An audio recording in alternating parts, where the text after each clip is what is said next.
Friends, अब जो मैं आप लोगों को मैं बताने के लिए जा रहा हूं वो आप लोगों का है, मैं थोड़ा आप लोगों को मैं प्रैक्टिकल्स में बताना चाहूंगा। प्रैक्टिकल्स हम लोग देखते हैं किस तरीके से यूज होता है। अब जैसे अगर मैं बात करूं, जैसे आप लोगों ने C++, आप लोगों ने जावा वगैरह किया होगा, तो उसके अंदर बहुत सारे आप लोगों को ऑपरेटर्स मिलते हैं। तो वो ऑपरेटर के साथ आप लोग किस तरीके से काम कर सकते हो वो मैं आप लोगों को मैं दिखाना चाहता हूं। जैसे मैंने यहाँ पे लिखा a इज इक्वल टू 2, तो जैसे मैं यहाँ पे मैं a इज इक्वल टू 2 में यहाँ पे मैं लिखता हूं,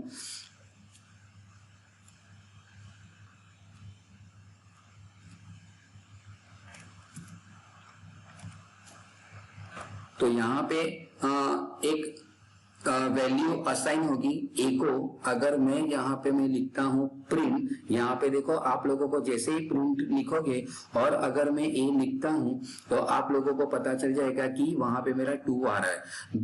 दूसरी चीज यहाँ पे देखना कि देखो यहाँ पे भी जैसे मैंने आगे आप लोगों को दिखाया था, यहाँ पे ग्लोबल एनवायरमेंटल वेरिएबल भी दिखता है कि जैसे यहाँ पे a है तो आपको यहाँ पे पता चल जाएगा कि मेरी वैल्यू यहाँ पे 2 है।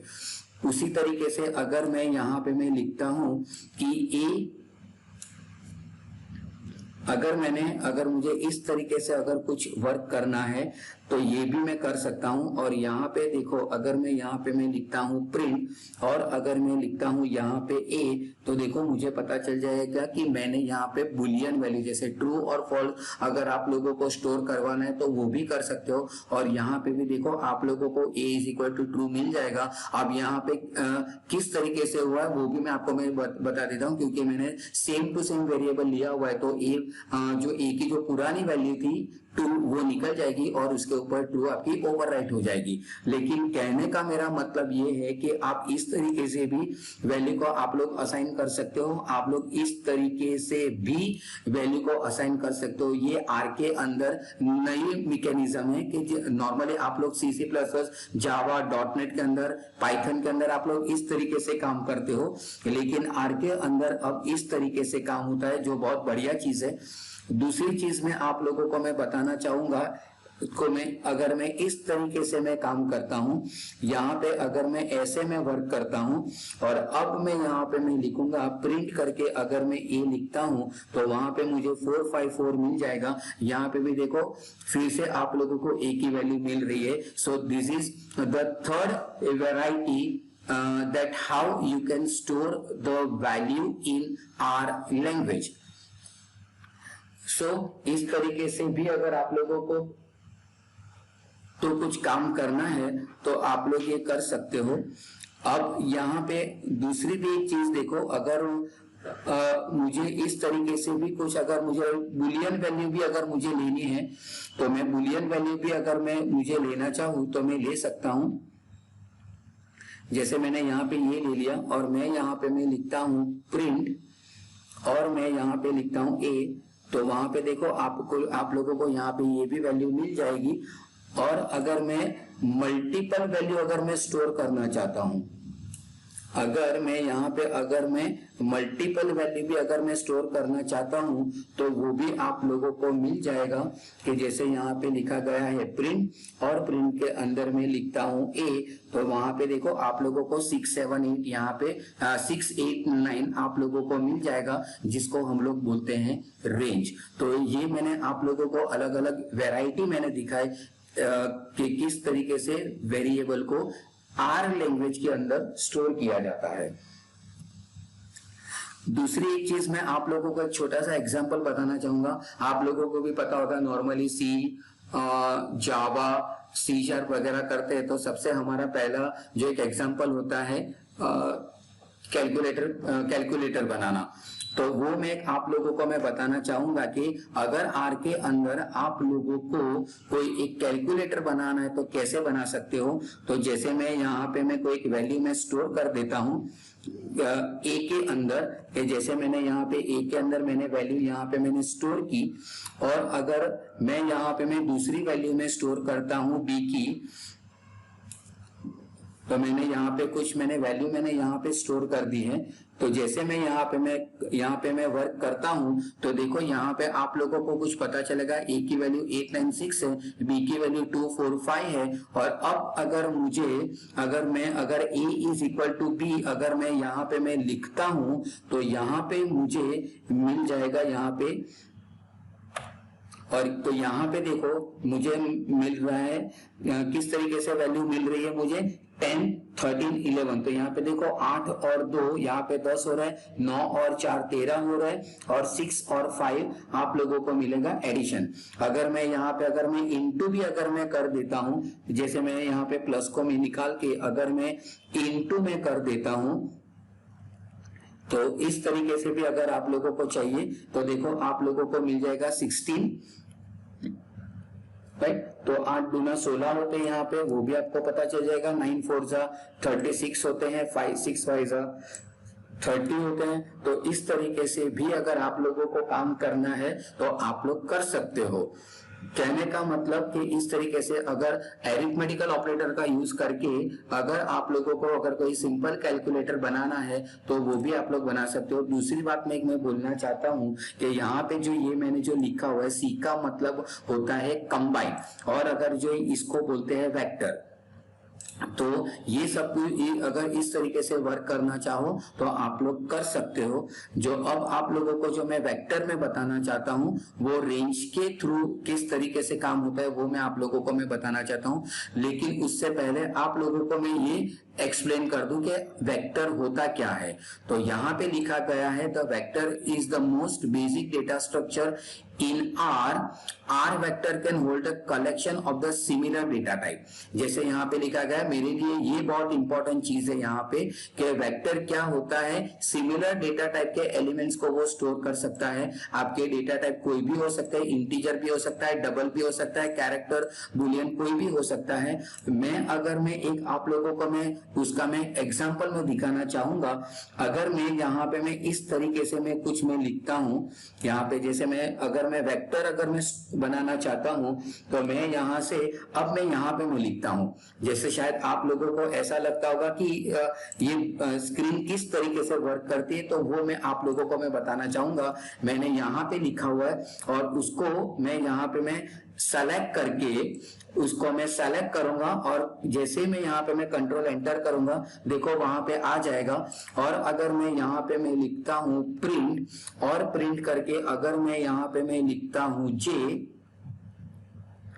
तो जैसे मैं यहाँ पे अगर मैं जे लिखता हूं तो आप लोगों को इसको भी अगर आप लोगों को सेलेक्ट करके कंट्रोल एंटर जैसे भी प्रिंट करोगे तो देखो आपका एक यहाँ पे एक वेक्टर क्रिएट हो गया। तो ऐसे जरूरी नहीं है कि आप लोगों को यहीं पे काम करना है, आप लोग यहाँ से भी काम करके उसको कंट्रोल एंटर करोगे। लेकिन ये चीज ध्यान में रखना कि वो लाइन आपकी सेलेक्टेड होनी चाहिए, वो चीज आप ध्यान में रखो। और दूसरी कहने के बाद ऐसे यहाँ पे देखो अनटाइटल 1 लिखा हुआ है। लेटर ऑन अगर आप लोगों को सेव भी करना है तो वो भी आप लोगों की पूरी फाइल बन जाएगी और उसका एक्सटेंशन लगेगा .r। तो वो भी अगर इस तरीके से करना चाहो तो आप लोग कर सकते हो। अगर अगर मान लो कि मुझे नेगेटिव के अंदर भी मुझे वेक्टर स्टोर करवाने हैं तो मैं यहां से मैं करवा सकता हूं, लेकिन किस तरीके से वो मैं आप लोगों को मैं पहले मैं बता देना चाहता हूं। पहले यहां पे मैंने लिखा हुआ है -10 to -20, और उसके बाद यहाँ पे देखो -10 एक लेफ्ट तरफ असाइन है, -20 है राइट साइड है, और ये जो आप लोगों को कॉलम दिख रहा है वो मेरा एरिया है। अगर मैं बोलूँ तो वो मेरा रेंज है। जैसे ही मैं उसको मैं सेलेक्ट करके अगर कंट्रोल एंटर करूंगा तो देखो आपको -10 से लेके -20 तक की आप लोगों को रेंज के अंदर आप लोगों का वेक्टर जनरेट हो जाएगा। उसी तरीके से अगर आप लोगों को लेटर्स के साथ भी काम करना है तो वो लेटर्स के साथ भी कर सकते हो, वो भी मैं आप लोगों को मैं बता देता हूं। यहाँ पे देखो मैं कुछ चीज मैं बताना चाहूंगा। जैसे मैंने यहाँ पे मैंने उसको सेलेक्ट कर दिया, और जैसे मैं यहाँ पे अगर मैं लिखता हूं प्रिंट एल में यहाँ पे मैं लिख दूंगा,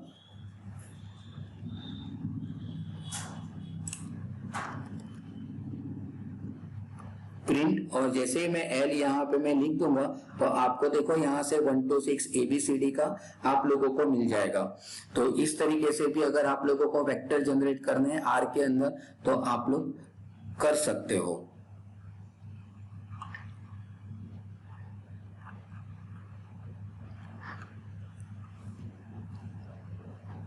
दूसरी चीज में आप लोगों को मैं बताना चाहूंगा डेटा फ्रेम। अब डेटा फ्रेम का यूज क्या होता है वो मैं आप लोगों को मैं बताना चाहूंगा। Data frame in R is a table और the 2-dimensional data structure. Data frame R के अंदर ऐसा होता है कि जहां पे 2 डायमेंशनल के ऊपर काम करता है, वो एक तरह का टेबल होता है कि जिसके अंदर आपके जो डेटा स्टोर होते हैं रो एंड कॉलम्स के अंदर, और अगर हमें उसको एक्सेस भी करना है तो उसके रो इंडेक्स या तो कॉलम इंडेक्स के थ्रू हम उसको ले सकते हैं। मैं आप लोगों को मैं एक एग्जांपल में बताना चाहूंगा।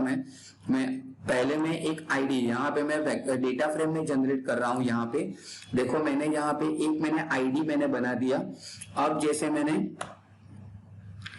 यहाँ पे एक आईडी मैंने बना दिया, इसको मैंने कंट्रोल एंटर किया। उसके बाद मैंने यहाँ पे किया, मैंने एक दूसरा मैंने ले लिया। मैंने यहाँ पे देखो जैसे लिखा हुआ है name John Rob Ruben Christy करके मैंने यहाँ पे एक उसका नाम मैंने ले लिया। मैंने यहाँ पे मैंने कंट्रोल है तो देखो वो भी यहाँ पे आप लोगों का आ गया। उसी तरीके से मैं ऑक्यूपेशन में ले रहा हूँ, ऑक्यूपेशन भी मैंने ले रहा हूँ। दूसरी चीज आप लोगों को खास ध्यान में याद रखना जरूरी है कि आप लोग जितने वैल्यूज जनरेट करते हो वो वैल्यूज सभी के अंदर सेम होनी चाहिए। ऐसा ना हो कि एक के अंदर ज्यादा है और एक के अंदर कम है, ऐसा नहीं होना चाहिए। तो वो फ्रेंड्स आप लोग ध्यान में रखना, ये बहुत जरूरी है।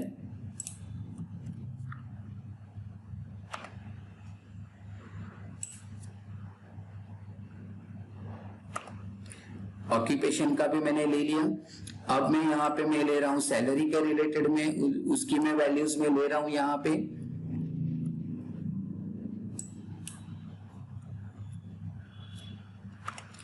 आपको सैलरी का भी आप लोगों को मिल जाएगा। अब अगर मैं मैंने यहाँ पे एक वेरिएबल मैंने लिया, जैसे मैंने यहाँ पे लिया है मैंने एम्प्लॉय का, और उसके अंदर मैं यूज कर रहा हूं डेटा डॉट फ्रेम, और उसके अंदर मेरे जो भी ऑब्जेक्ट है या तो वेरिएबल है, जैसे मैंने आईडी नेम ऑक्यूपेशन और सैलरी ली हुई है, तो मैं उसको यहाँ पे मैं पहले उसको मैं यहाँ पे मैं लिख देता हूं। और उसके बाद अगर मैं उसको मैं प्रिंट कर देता हूं तो आप लोगों को पता चलेगा कि किस तरीके से वो वर्क होता है। देखो तो आप लोगों को यहाँ पे पता चल गया होगा कि देखो यहाँ पे आप लोगों की जो वैल्यू आ रही है वो टेबुलर फॉर्मेट के अंदर है। दूसरी भी चीज आप लोग यहाँ पे देखिए, यहाँ पे मैंने दूसरी चीज, ये मेरे लिए बहुत इंपॉर्टेंट है। ये ग्लोबल जो एनवायरनमेंट है, मैंने यहाँ पे आईडी लिया था, नाम लिया था, ऑक्यूपेशन और सैलरी वगैरह जो भी लिया था। तो देखो आप लोगों को उसकी पूरी आप लोगों को उसकी वैल्यूज यहाँ पे मिल रही है, और यहाँ पे भी आप लोगों को देखो मिल जाएगा। यहाँ पे मेरा आईडी 1 2 3 4 है, मेरा नाम है, ऑक्यूपेशन है, सैलरी है, और ये जो है उसका वो सीरियल नंबर है, वो अपने आप वो ले लेता है। तो इस तरीके से अगर आप लोगों को डेटा फ्रेम के साथ भी काम करना हो तो आप लोग कर सकते हो। दूसरी बात मैं आप लोगों को मैं बताना चाहूंगा, अगर आप लोगों को CSV फाइल का इंपोर्ट करना है, नॉर्मली आप लोगों को पता होगा जैसे नॉर्मली हम फाइल का या तो कोई डेटा का इंपोर्ट एक्सपोर्ट करते हैं, तो अगर इस तरीके से अगर मुझे कोई CSV फाइल को इंपोर्ट करना है तो मैं यहाँ पे मैं कुछ इस तरीके से मुझे लिखना पड़ेगा। तो अगर मैं ऐसा मैं कुछ यहाँ पे मैं लिखता हूं,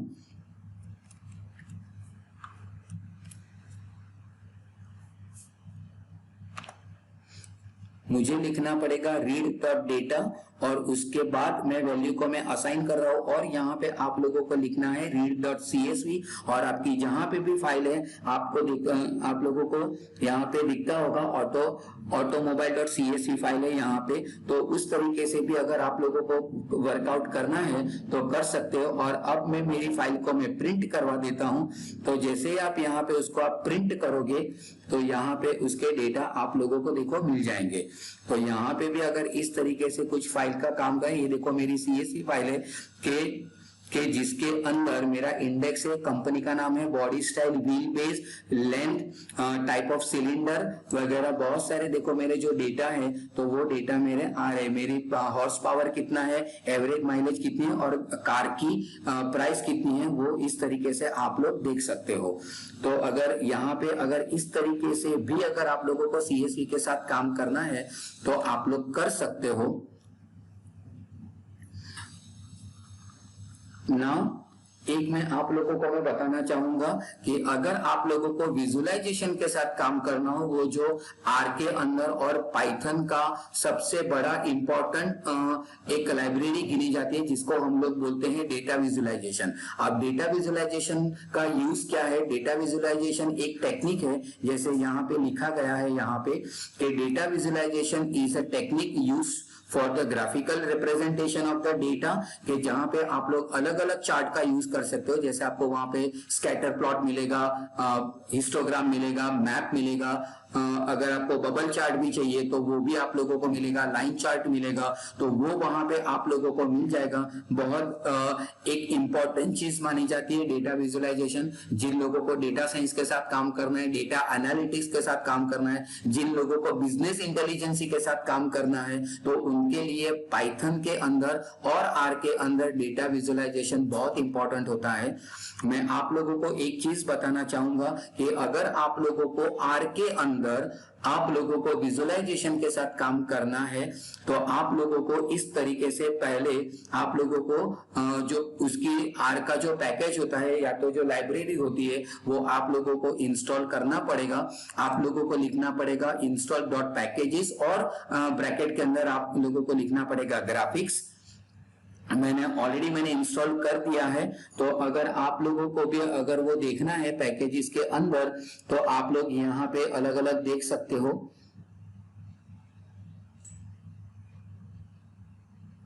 यहाँ पे देखो मैंने बहुत सारे मैंने यूज किए हुए पैकेजेस वगैरह। मैं यहाँ पे आप लोगों को मैं दिखा देता हूँ ग्राफिक्स।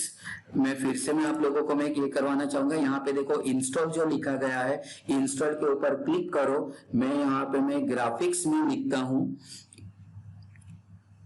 तो जैसे ही मैं यहाँ पे मैं ग्राफिक्स लिखूंगा, इंस्टॉल करूंगा, तो यहाँ पे देखो यहाँ पे ऑलरेडी लिखा गया है कि ग्राफिक्स इज इन यूज, क्योंकि मैंने ऑलरेडी ग्राफिक्स नाम के पैकेज को मैंने इंस्टॉल कर दिया है। अब मेरे पास एक डेटा है जो मैं आप लोगों को मैं बताना चाहूंगा एम्प्टी कार्स करके।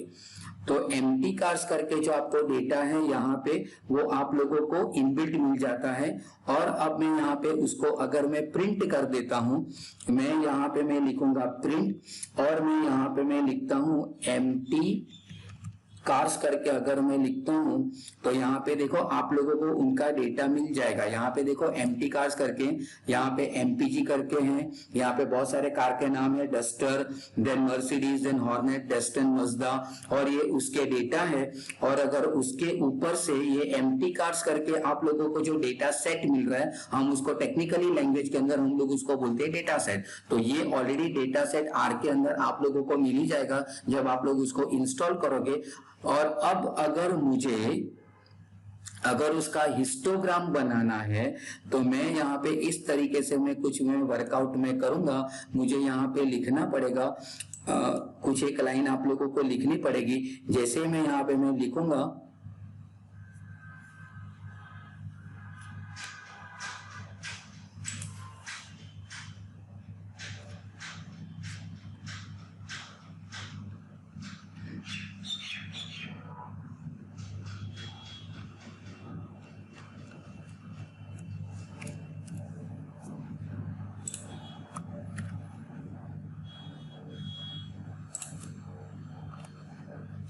जैसे ही मैं यहाँ पे मैं लाइन लिखूंगा मैं यहाँ पे, तो वो इस तरीके से आप लोगों का यहाँ पे विजुअलाइजेशन आप लोगों को मिल जाएगा। अगर मैं यहाँ पे अगर मुझे बार प्लॉट चाहिए, तो अगर मैं बार प्लॉट के अंदर में क्लिक करता हूं तो यहाँ पे आप लोगों को उसका बार प्लॉट भी आप लोगों को मिल जाएगा। तो अलग अलग तरीके से आप लोग उसका वर्कआउट कर सकते हो। अगर हॉरिजॉन्टली अगर वर्टिकली अगर भी उसको लाना है, तो अगर मैं यहाँ पे अगर मैं लेके भी आता हूं तो देखो आपका ग्राफ बदल जाएगा, देखो अलग फॉर्मेट में आएगा। और इस तरीके से भी अगर आप लोगों को कुछ काम करना है तो आप लोग अलग अलग वे से आप लोग कर सकते हो। थैंक्स। आज के लिए बस मेरा जो सेशन है वो यहाँ तक मैं आप लोगों को मैंने बताया। मैं फिर से एक रिवाइज करना चाहूंगा जो मैंने चीज आप लोगों को मैंने बताई। आर किस तरीके से वर्क होता है, मैं फिर से आपको बताना चाहूंगा कि आर क्या है। वो एक प्रोग्रामिंग लैंग्वेज है कि जो आपका स्टैटिस्टिकल कंप्यूटेशन और ग्राफिकल यूज के लिए होता है। आप लोग कहाँ से क्रान का यूज कर सकते हो, जहां से आप लोग डाउनलोड कर रहे हो। क्रान का मिरर है जहां पे, जिसको मैंने आपको बताया कॉम्प्रिहेंसिव आर्चिव नेटवर्क उसको बोला जाता है। यहाँ से आप इसको इंस्टॉल कर सकते हो। और ये आप लोगों का आर स्टूडियो है कि जहां से आप लोग डाउनलोड कर सकते हो। तो और अलग अलग मैंने आप लोगों को प्रैक्टिकल जो चीजें मैंने करके दिखाई, तो जस्ट आप उसको याद रखें। और अगर आप लोगों को विजुअलाइजेशन किस तरीके से करना है वो भी मैंने दिखाया। So thanks for watching my video. Thank you and God bless you.